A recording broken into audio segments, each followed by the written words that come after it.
Yo, Wagwan was say, tune into Icon Radio #1 entertainment plug show, Need the Hookup, where we keep it strictly KE vibes, K culture, KE everything, of course, and we're back, manze. It's been a few months of that break, and we needed it, but now we're back, still rapping 254 to the fullest, manze, and manze, we're back with a bang. Tuko na mse mnoma sana, yani mse amesaidia kushape hii culture. Manze, a legend in the building. COLLO, man. Chipige intro, Sojo, uko in the building. Maze, wendo unanipiga intro, Jo. Wendo unanipiga intro. So, niko humbled sana kwa hapa. I never saw it coming, but I guess everything happens for a reason. So, thank you so much for having me here. Manze, it's a pleasure, actually, manze. Pleasure is all mine. Nimegrow nikikusikiza, man. Like, you get, like, it's... Ulikuwa unasikiza nini? Ulikuwa unasikiza nini? Hebu niambie ni nini ulikuwa unasikia? Toka enzi za kina Kleptomaniacs, like you get, nikigrow to kukua mse pia a part of like the industry, kutena kukam in and interact with such a person who's like helped shape the culture in this industry kufika hapa, like that's amazing. It doesn't happen kila siku. I'm glad. Yeah, man. I'm glad to hear that. Thank you so much. Yo, umeni add more life. Yeah. So I'm grateful for that. That's sweet. Thank you. Yeah, man. Nashukuru, man.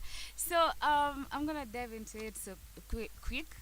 So umekuwa wapi manze COLLO? Like the last time naweza sema nilikuwa keep track of you was ile time uliokoka, and then Bazukizo ndio ilikuwa the song of the nini, and then all of a sudden poof. Okay. Yeah, but then now we see you're back and you're gonna be performing at Fanisi. Kwanza Fanisi is such a dope-ass platform, kwanza. Wamesaidia sana, especially when it comes to like the hip-hop side and the rap side. Like so many people hata wenye wamepitia kwa hiyo like program say wanna do amazing things. And even for you to be like the 11th, like ni crazy. So, and it's a live band performance, like see the normal experience that guys, you know, go to an event na wamezoea playback and all that. Like it's basically a space to interact, you know, more with your audience. Yeah. Manze. Yeah, so hapo ndio tumefika. Sasa si ndio hiyo, yani special shout out first of all to all the team Fanisi. The first time nili interact na hiyo platform, of course nilikuwa nimekam ku support rapper flani alikuwa na play at the same platform, anaitwa Kala Moto. Yeah. Kutoka Mombasa. And you know, Kala Moto being a brother and also a very good friend, he's the one who actually did the first performance for 2023. It was February 3rd. And I was like, wow, what a great opportunity for especially hip-hop. And, you know, hip-hop is celebrating 50 years this year. And Kala Moto is a monument, should I say, to the culture of hip-hop in East Africa. Because he represents a certain generation. Now, I suppose you guys need to interview Kala Moto. You mtafute Kala Moto. When I'm saying he's a monument, akona tons of wealth, history, hip hop in East Africa. So you know, being a real MC that I also really respect and admire, nilienda out kumsupport, kumwatch akiplay, and I loved the platform. That's the first time I actually got to interact with that platform. And when I got to hear of the vision of what Fanisi Experiment is really doing, I was eager to actually support that cause. And so in the process of doing so, you know, it kind of reminds me of kulikuwa na platform ilikuwa inaitwa Jam Session. Back in the day. Kitambo. Kitambo hata sijui niseme ama nisiseme. Ilikuwa kitambo. This was in the early 2000s. There used to be a platform called Jam Session in Florida. F2. Yeah. And that's a platform that built up artists like Gidi Gidi, Maji Maji, kina Red Sun, walikuwa. Hiyo ndo platform walikuwa nao, kina Kala Mashaka, unaona. So for me, neza compare iyo, and I always wanted to get an opportunity to perform at iyo platform ya Jamse, but maze nilikuwa so young at that time. However, niliwatch Roba wa Klepto wakilisha hapo, na hiyo time hata sikuwa nimefikiria ningejoin Klepto. So from that time to now, I look at Fanisi Experiment as a souped up version of that platform, but now instead of playback, it's an opportunity for guys to have a jam session with live music, and especially with the vision of having hip hop artists to grace such a platform. It does a lot for the culture. So, you know, for me to be able to perform and have a jam session on that platform clearly indicates that I'm also an upcoming artist. So I'm hungry. You're also hungry. Yes, I'm hungry. Manze, like, it's amazing when you two umesema, like, Fanisi, especially this year, is so important to, like, the hip-hop culture, yani. Yeah. Kwa sababu there's been, like, kumekuwa na an evolution, because in terms of sound, in terms of even how things move in the business, you know, like, sai vitu zime evolve. Like, vitu sai ni ziko at the, like, ni turning point, yani. And you being a person who was there before and umekuwa ukiona hii change na being a part of it, kwanza kukiwa na hiyo turning point, like how is it for you? Well, ni experience, and you know, anasemanga someone said experience is the best teacher. I started off early, you know, in terms of investing into music production. So at the point nilikuwa form 2, unajua hapo ndo wasoko na pupa. So wasengi kwa na moto hiyo time, mimi nilikuwa na moto ile design, nilienda ahead ku produce music. Now not very many people our age at that time were going to take their money or save up money to go and record music. So from being able to experience all that when I started at an early age, msa anaweza shindwa, okay, 20 years in the game, COLLO. We're celebrating COLLO at 20. Hip hop at 50, COLLO at 20. It's from I'm glad that I started off early, because that's why I suppose I'm still hungry to date. I feel like I'm just kicking off. So I'm glad and I'm grateful for the experience that I had. But what next? That's the whole point. What comes next? And I guess you'll be able to experience that. What next when you attend the show on the 4th? I hope you're pulling up, by the way. Usikose. Ni on the 4th October. October 4th. October wase manze tupatane Gecko Coffee. Mje actually from 7 to 9. Like you don't want to miss out. COLLO 20 years. 20 years in the game. In the game, man, and 50 years of hip hop. So come through manze from 7 to 9 p.m. Mkama mapema ju bro. Like we don't waste time on this end. I'll see you. Utakuwa na perform na which band? Of course, Fanisi wako na in-house band yao. Na it's interesting being able to interact with them.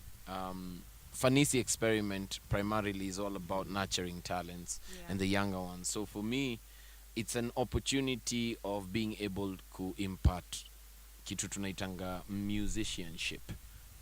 Do you know what musicianship is? Please enlighten us. So uliuliza COLLO ulienda? Wanauliza COLLO kwani ulienda? After Bazokizo. Nilirudi chuo kusoma. Nilijoin Kabarak School of Music and Performing Arts. And you know, nilikuwa na pursue music education yangu. So in the process of doing that, everything that I thought I knew had to be put on the side to relearn, you know. And in the process, nika get to learn about musicianship. It's a discipline for musicians, especially music scholars. You'll notice that anyone who studied music, chances are they have musicianship in them. So I hope to be able to impart the same spirit for the younger players within the same Fanisi team, because Fanisi Experiment is a project on its own. Yeah, it's not just about COLLO coming out to perform. Nice, nice, nice. Tushasikia man.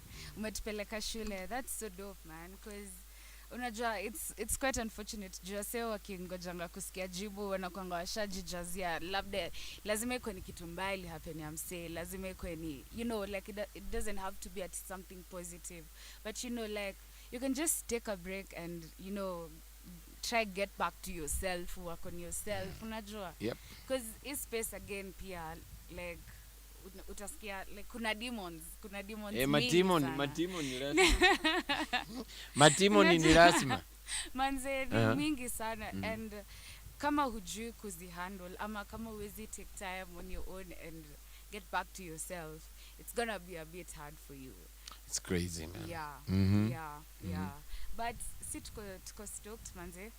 Personally mi nitakuwa hapo.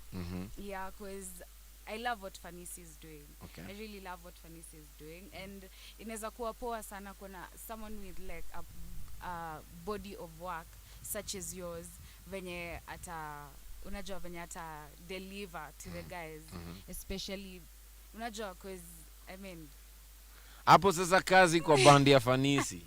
ai chromatics hawatakuangusha. Hawezi, si ndio? Wako sawa kufiti hapo, sawa. I'll take your word for it. Manzeni juni macheki. Actually, fun fact, my co-host ni venye hayuko anaitwa Nafsi Huru. Namtambua. Yeah, Nafsi Huru. I think ndio alikuwa the second Fanisi experiment. Yes. So tulikuwa tunabonga naye na mwambia, like wewe ndio ulifanya hata chromatics wakabaki, because he's the one who introduced like Fanisi to chromatics, man. Wow. And chromatics, look at that, yeah, manze hata ndio like sai nilikuwa nawaambia you guys are so lucky because now you're in a different space like from other bands, this is hip hop. Yeah. Like like you guys don't know how deep this is because you guys may come in time bro, vitu zina shift. Nah, it's so amazing because this is just a different kind of genre to be working with. It's the genre that actually has influenced a culture and a time, because when we're saying hip hop is not just a genre, but it came from a culture. And for that culture to dominate as it has for the past 50 years, how I wish our government would literally sit down and comprehend hiyo inamaanisha nini. Yeah. Because we see hip hop's influence everywhere around us. Yeah, basically life. How we speak, what we eat, how we relate, fashion, name it. Yeah. Hata ukifikiria inaitwa culinary arts. Yeah, it's a lot of influence comes from hip hop. So this culture to be able to dominate as it did, it required that final ingredient. It needed a style of music. Yeah. And when it comes to the style of music, I don't think R&B ingeza kutoboa. Rap came as a style. And so if you want to touch hip hop, you first of all need to identify rap as a style of music. Yeah, yes. So true, man. And it's so crazy. So usijali like e band they're the best. Hapo sawa kabisa. Hapo sawa. Yeah, man. So Gecko Cafe on the 4th of October, manze, from 7 to 9 p.m. Don't miss out, manze. COLLO atakuwa na perform hapo. 20 years of COLLO in the industry, manze. And of course 50 years of hip hop. And come let's just support the KE culture, KE scene, man, as it should be, man. So kidai interact na sisi Icon Radio KE across all social media platforms. Here you can link up with us on the Hookup 254 across all social media platforms. 0788380030 is the number. Kidai make requests, that's the number. So we're gonna take a short musical break, so stay tuned.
Yo, yo, yo, wagwan, you're tuning into Icon Radio, #1 entertainment plug show is The Hookup, where we keep it strictly KE vibes, K culture, KE everything, and of course it's me, your girl Saisa Ndabi Manze. That was Nimepotea by Ken Raise. If you're keeping up, man, we still have COLLO in the building. Yeah. Yes, sir, man. Nacheki vile nyuma veterans bado mmekuwa tu mkiskim pia hata nyinyi. Maze, lazima uskim, Joe. Lazima uskim. Man. But una get your energy, of course, from the next gen. Yes, sir. Yeah, yes, unajua, tukiona pia wasa wanakimbiza yao, inatupatia motisha zaidi. Mbaya sana. Inafaa hivyo, na like, it's so good to even actually see, like, you guys are also learning from also the new and upcoming generations, because at least wasa wamekubali, like, we can all coexist, yani. Unajua si kama kitambo venye wase walikuwa ati keep kufanya nini, like right now wase wana realize or rather wana learn ati the cake is big enough for everyone to have. We can't finish it. Yeah, man. Manze hatuwezi maliza. Yeah. So na ni kitu poa sana, at least hata nyinyi nyinyi mnaonyesha by the for sure, like this is what's up right now in the space, you know, because for a moment, really, for a while, ilikuwa ile wasanii wengi wanatokea, lakini hakuna mse maybe atakuwa around, maybe kwa guide kwa show even na hivi, because unajua kuna mistakes nyinyi mnaweza cheki mse young in flani ana make and you only make a while back, unajua, na utasema but those you do even na hivi uta end up this way. But at least right now you see, like, even guys from the veterans and the legends are willing to, like, you know, now work with these new guys to avoid, like, history repeating itself again. Well, that requires the right, should I say, mentality, especially for both the youngins and the older generation, because there's something also to learn from the new generation, you know. Na like Kenya umesema about yani hizo stories ama gatekeepers nini hiyo si kitu yenye sana ina play kwa Gen Z, but the reality is it was a culture that existed, you know, and then we need to understand why did it exist in the first place, you know. So utaangalia venye society yetu ilikuwa imeshapiwa, you know, Kenya is equally a young country, you know, in terms of being a republic. So, and there's a lot of how things were handled across those different regimes. From me, I mainly grew up kwa era Moi kiasi, but nearly get to experience Mwai Kibaki firsthand, unaona. And how things were done during his era. Sasa ndo tulikuwa seme beneficiaries ya hiyo new season, you know. So it wasn't as it was during Moi's era. At least vitu zilifunguka kiasi na vitu zinabadilika. So we're getting there. Pole tu. For sure, man. Because kitambo, like, I feel like unajua say people can actually say, like, kuna do, like, there's literally, like, guys are really, like, getting do imekuwa. I think methods of generating kwenye venye saa hiyo streamings venye zinaingia sasa ndio kuna kuwa tena na shida. Sasa unacheki hiyo ina depend na relationship yenye wasanii wako nao as wasanii. You see, a divided house will never stand. Now una find that wase wengi wame maximize on wame take advantage on the fact that it's a very green area when you think of the music sector. Ni place yani bado siwezi sema tuko na a proper functioning industry. We are yet to get there, but it's an amazing and vibrant music scene and entertainment scene in general. So because we need to bring the house into order, and those are some of the things even I was discussing earlier on today. You know, I usually go live every morning between 9 and 10 a.m. every Thursday. Every Thursday, okay. Yeah. And today we're talking about music divine. Are you able to earn through your music, you know? And so you find that it boils down to you understanding your value and what you're passionate about doing. Don't wait for anyone else to place a value on what you do. Yeah. And you see, for a long time, us guys were so, like our generation, we were so focused on the craft and Yeah. making sure that it's dope, but we were not yet mentored to understand the The business business angle side of the it. game, Yeah, you know. true. And those are some of the things that I really appreciate about the generation that followed. Guys were like, okay, fine, we can handle this, but are we able to also make sure that we give a good business direction to the Yeah. creative? Yeah. Because now you can have a good creative direction, but if it doesn't have a good business direction, you're not going anywhere. Yeah, Yeah. man. Utabakingi tu Uko kwa tu mdeadly. mabeshti. Utabaki tu kwa Utabaki mdeadly. kwa tu mdeadly, manze. And that's so true, man, because unapata sai, like, there's venye tu umesema the whole aspect of musicianship, like establish, there's a discipline, there's how you're supposed to, like, move as an artist. Unajua kuna vitu unafaa ujibebe, like mini biz sasa, si ati Lazima understand brand. unajua lazima understand kuna brand, kuna Yeah. so much that you stand for. Yes. Una get, and there's so much like that's at stake, because Yeah. si wewe peke yako uko involved, Exactly.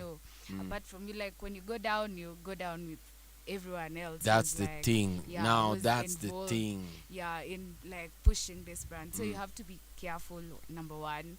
Number two, pia, like, I think being pia a creative, unafaa ku understand kuna so much, yani utahave kulet iko in the control of, like, the society, but not entirely, but ina depend pia na vile pia wewe umejibebaje kama msanii, unajua. Niko na different opinion Okay, hapo. okay. In terms of society. Yeah, Msanii ni kioo cha jamii.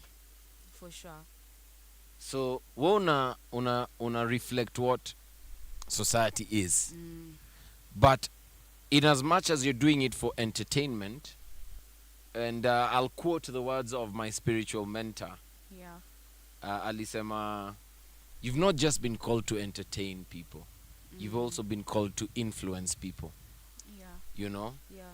So the way our society was shaped ni, awe kama uimbe, kuja uimbe alafu maliza utoke, opinion yako haikuwa count, but then was I just called to entertain people? Yeah. Am I able then to influence people? Yeah. And that's where the question now comes in, like, how do we get the young and incoming generation to understand that you've not just been called co-entertain or say, Yeah. umekoliwa pia ku-influence. And how do you get that influence? You need to have resources by your side so that you have a good creative, as mentioned, Yeah. but you also have a strong business sense, so that any ideas you have, anything you feel that you need to voice out and express yourself, you're not limited. And that's why I said I have a different opinion. I think society shouldn't dictate how you create. Yeah, it shouldn't. Because it's your thing. Okay, sawa.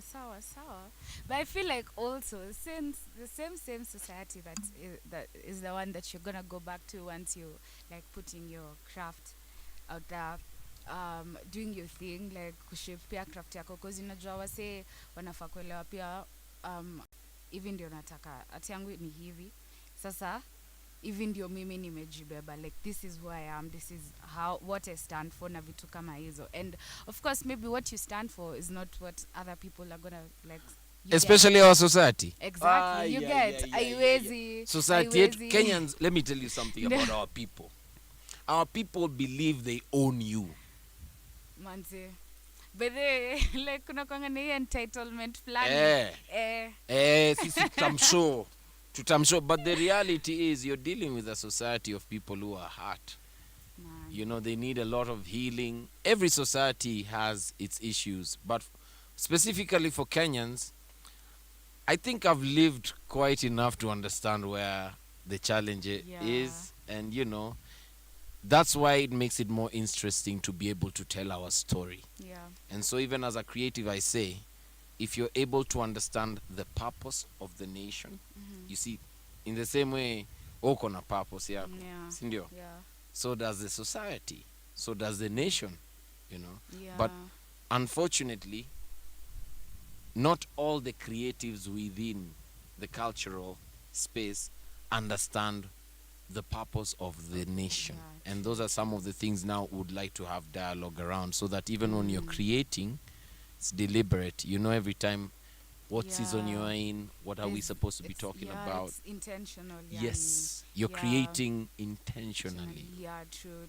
Si ati unadu tu ile Ati nimefanya basically, and that's also something that guys have to also look at, because unaweza naona wanasemanga ati mbona mseni mnoma na manzi like niaje like mseni mnoma, but bro like unashanga because kuna hizo gaps, kuna hizo understanding flani lazima ujue, like if you want to pass across this message to have kuiweka in a certain way that guys are gonna understand.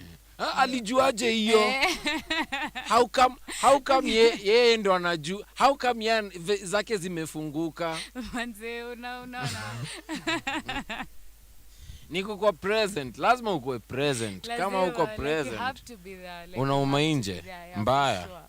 For sure man, because it's also so sad how you see like juzi kuna mse flani nimesahau jina yake, but nani maze kumbuka jina yake maze, alikuwa na the hardest banger ile bangi, this guy, and nani? he Mugo yeah. Just imagine Africa, like it's so sad manze, mse alikuwa na the hardest song 2020 and then come 2023 unasikia alikam amecommit suicide, like you know there's so many young creatives especially, like unapata like siwezi sema, unajua mimi najilinganishanga na ka tuseme generation ya my folks na generation yangu, na nimerealize okay sisi like as the young generation like hatupendi kustruggle, like kitu inakama inaanza kukuchokesha, but just get the hell out of my way. Unaona but sasa ma folks wetu wana believing in pushing, in being perseverant, in being unapata that's what we call process. Now for the new Gen Z, me I'm a millennial. Yeah, I'm born 85, you know, born 80s baby, grew up in the 90s. Yeah. And getting to understand process, especially if you're a Gen Z, is gold for you. Yeah. And you can see the people who are wrapping around and embracing how to, you know, understand process. Yeah. Unaona? And you can see them flourish. Yeah. You know? So I mean it's part of inaitwanga kana wazee. Kana wazee mazee. Na hiyo iko bado part of ile conversation tunasema, like for the Gen Z it would be ignorant for any Gen Z to say mazee time yao ishaisha. Any time yetu. And unfortunately wengi usema hivyo. Na understand. Juu pia kuna maoji wengine mazee wako hurt. Yeah, so like, they exploit people vibaya, true, unaona. True, I get it. True, yeah. But then I mean ka uko na brains, una use it. You'll know this one is taking advantage of me. This I need to stop. Yeah, exactly. You see. This is how you just learn to nipe nikupe. It's that's how it works, because hata nilikuwa nasema as a creative I see like unajua kuna say ujipush sana, unataka ku get to a certain standard but you don't have the resources. Yes, you're good, but me advocate like if you're a creative na maybe ndo unaanza manini, just use the available resources, low hanging fruits. Yeah manze, maximize on all the resources zenye ziko at your disposal, yani unajua ku give the best. But sasa ukianza kujituma sana kufika place ujafika, I think itakustrain, and I think utadivert hata from the whole goal and the whole nini what you're supposed to work on. So I feel like pia ukijinini unafaa accept, yani cause wase wengi wakuangi wamekubali kwenye wametoka ama wewe ni nani, unajua. Sasa hiyo ni wa Kenya.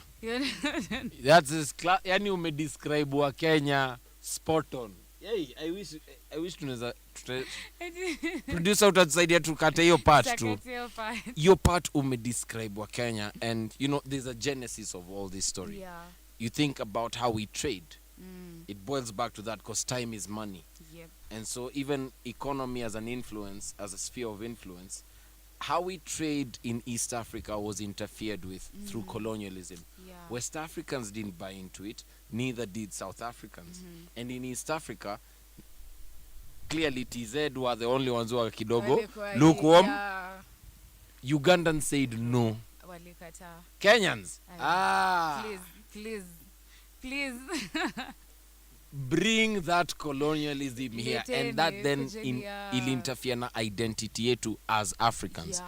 Now, it's a catch-22 because there is a reason to why that happened in the first place. Then, for me, and this is just my opinion, Musema, then clearly we were not going to find our identity in traditions. I'm not saying we can't celebrate traditions. Yeah. I'm saying there's some things in traditions that we cannot celebrate today because they are off. Yani they already eroded, like wase hawana unaona. But as far as heritage is concerned and celebrating culture, there is a kingdom culture that as COLLO I stand for, and that's why, you know, I guess they call me king for a reason. You know, it's that understanding of understanding kingship, kingdom. And you know, for me as a king, I believe I'm surrounded by royalty, queens in the house, you know, king in the house. Namcheki Marachi Papi, shout out. Sindio. And then there's a king of kings. Yeah. That's the kingdom I'm talking about. That's a culture. And I'm not talking religion, but practical religion. Yeah. There's actually a book that someone sent me called Practical Religion. And that actually makes sense. Yeah. If guys like take a deeper direction towards such kind of, you know, like knowledge, wase wakikuwa knowledgeable about hizi vitu, like zitasaidia wase, because all this goes back to how we react to some situations, how we act on things, like unajua how we venye tu tunafikiria vitu fulani, kwa sababu tukielewa ama tukue knowledgeable kuhusu hizi vitu fulani, especially way of life, na hata apart from books, yani kuna hizi tu culture, hizi vitu tu za oral skills, like una get hizi ndo vitu pia actually inakonga, hizi vitu ndogo ndogo ndio zinakusaidia hata kujua msee. Ni ututu vitu tudogo, hata si usiengoja kitu kubwa, only the small things ndo zitafanya realize like kituka hiyo msana react hivi, kituka hii, like unaweza pata like such kind of knowledge pia inafaa kuwa passed on to guys. Leo tukidrive hivi towards in the morning, tulikuwa nazungumza na arifu wangu fulani, unasema it's a time, we're in an era of information where you have easy access. Unaona venye wase kuna vitu zinashariwa.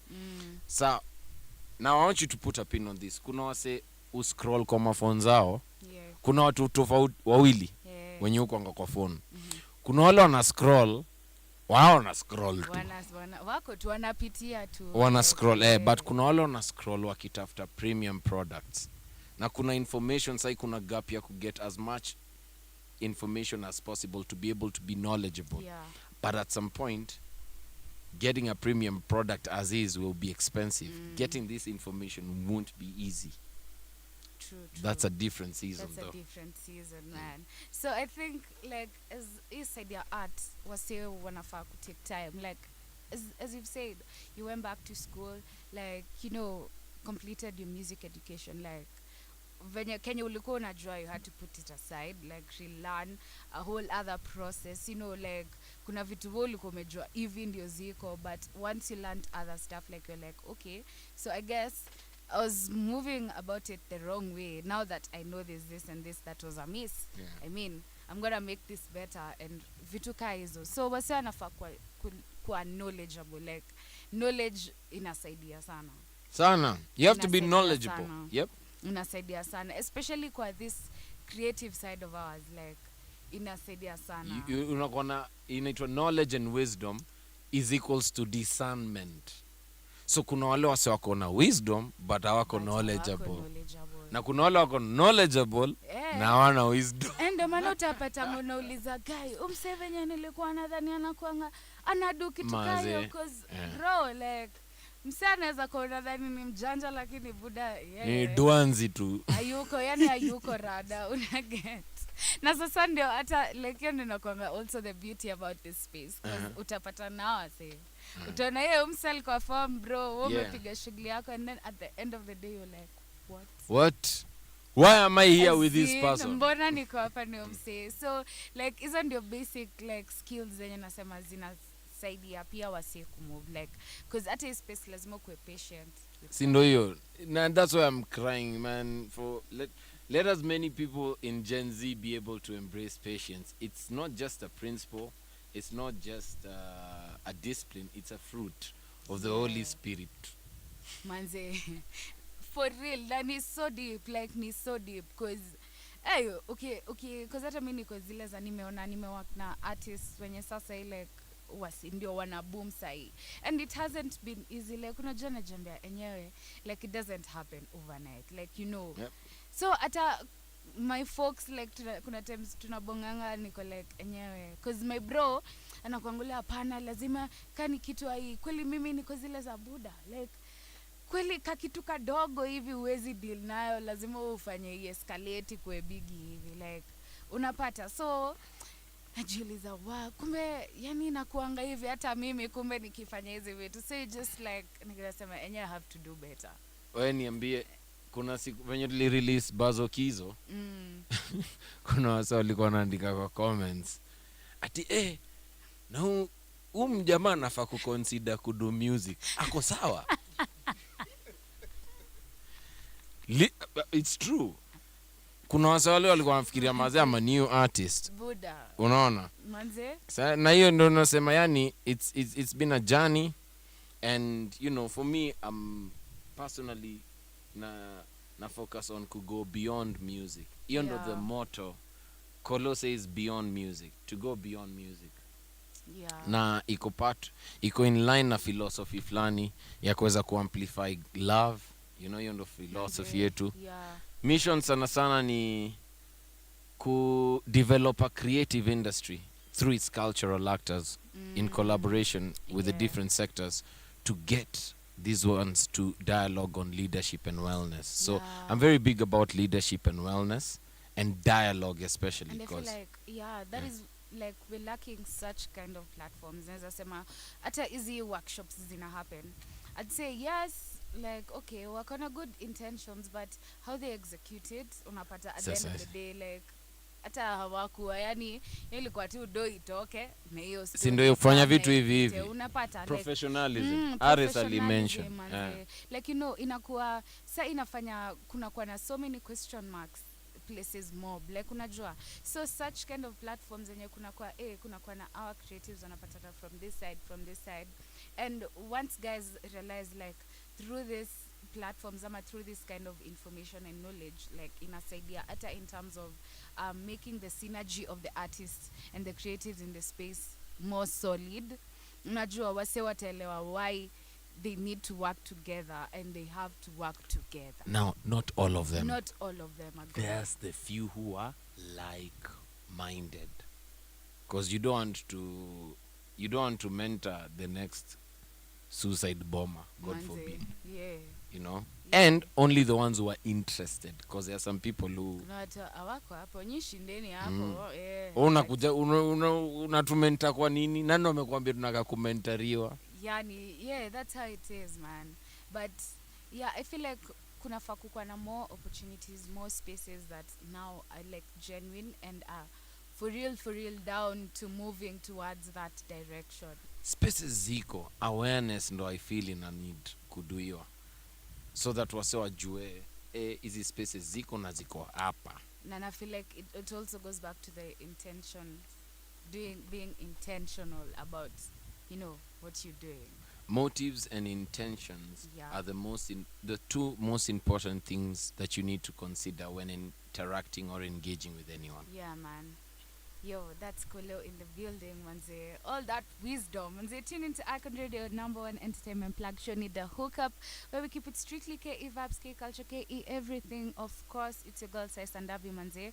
We're about to go on a short musical break. Alafu tena tukirudi COLLO atatuambia what his plans are. Kama kuna project ina come soon, man, what you're supposed to be expecting. So if you want to interact with us, Icon Radio KE across all social media platforms. 0788380030 is the number, manze. The Hookup 254 across all social media platforms. Also, if you want us to play your songs on our show, the hookup254@gmail.com is the email to link us up, manze. Stay tuned.